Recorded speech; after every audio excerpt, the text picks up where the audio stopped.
Good morning, folks. We just had a 4.3 in the Gulf of California, slightly above average. 4.5 in the Dominican is a little scarier. This region appears active this morning. Beijing, China saw torrential rainfall in the span of just a few hours, and in another part of China, a mudslide broke and then blocked a river, now forms a small lake.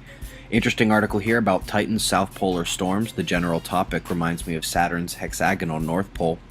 It seems like weather, climate change, heat records is quite the constant here on the 2-Minute News.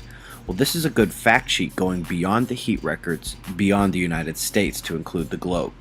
We had a gamma ray burst last night, and the Swift spacecraft indicates it came from way up north at the directional line of constellation Cepheus.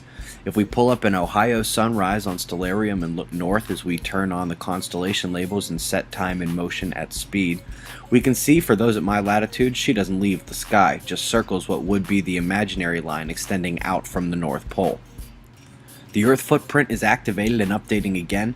This is good for two reasons. First, we like knowing where this is because when a flare occurs near the Earth footprint, its effects on Earth can be increased, including the possibility of polar radiation storms, but also because of all this magnetic portal near Earth jabber that you're hearing these days.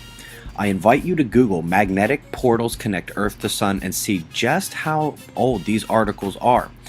Now, it's not only an old story, but we watch these portals regularly. For example, the footprint here presents a flare danger because that's where our Earth portal connects to the Sun.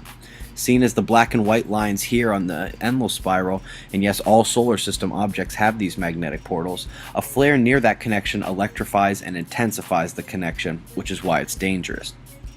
Having a look at the Soho-Lascaux C3, looking at the Sun from the Earth, a sun-diving comet will be seen just below and to the right of the opaque disk blocking the Sun. Don't look too far down, it starts near the middle of the screen and goes up towards the Sun. Something else interesting, a bunch of you noticed this yesterday, we have 6 objects that are not moving on Soho. I wouldn't get too worried, these look like space dust or sensor error, maybe from those big flares last week, but you will probably see a lot of UFO videos on this today. Solar wind speed, the yellow, has been steadily rising for a day. We are in a minor coronal hole stream from that tiny dark hole turning away from us up there. I wasn't even sure that'd be geo-effective. Well, here's 11520, and she's not put out any major flares and is just kind of biding her time right now, morphing slowly. But she is dangerous. If you remember, the blue and red close together here is our delta spot. NOAA has labeled it as well. Let's keep watching, folks. Eyes open. That's the news. Be safe.